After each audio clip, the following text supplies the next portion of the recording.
Hello, this is a video response to a question I received from Spira Crotalis, which is a very, very good question. Is it possible to be a capitalist without believing in exploitation? Or I take the question as being, is an exploitative business model necessary for a capitalist?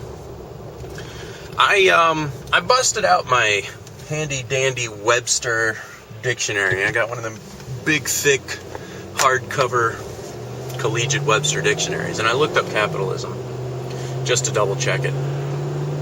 And by Webster's definition, capitalism would only exist in a free market type economy. So almost, if you no longer have a free market, you're not going to be achieving capitalism.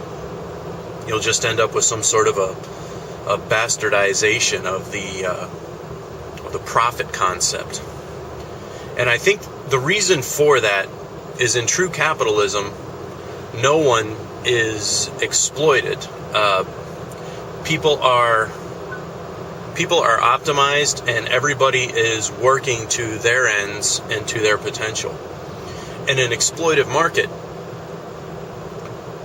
things like greed or a lack of intelligence, a lack of education, or just out-and-out stupidity are exploited for the profit of another.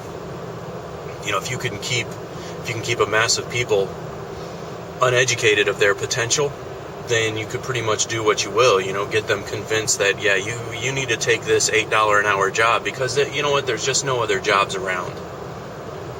Meanwhile, the gap between the owner of the company and those who work in it begins to grow and grow and grow until the top of the chain, instead of each rung of the ladder of corporate,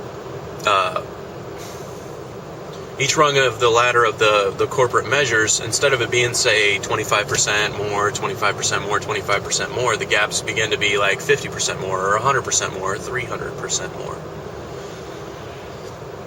That isn't capitalism. It's not. So you can go ahead and be a capitalist and have that. However, by definition, nobody can really be a capitalist. Just like no one can really be a communist. Because the same vacuum that prevents communism from being a success is also the one that keeps capitalism and laissez-faire from being a success. We're just not capable of it.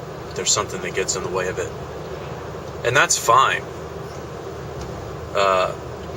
Heaven forbid we remove the humanity out of our decision making, our little quirks.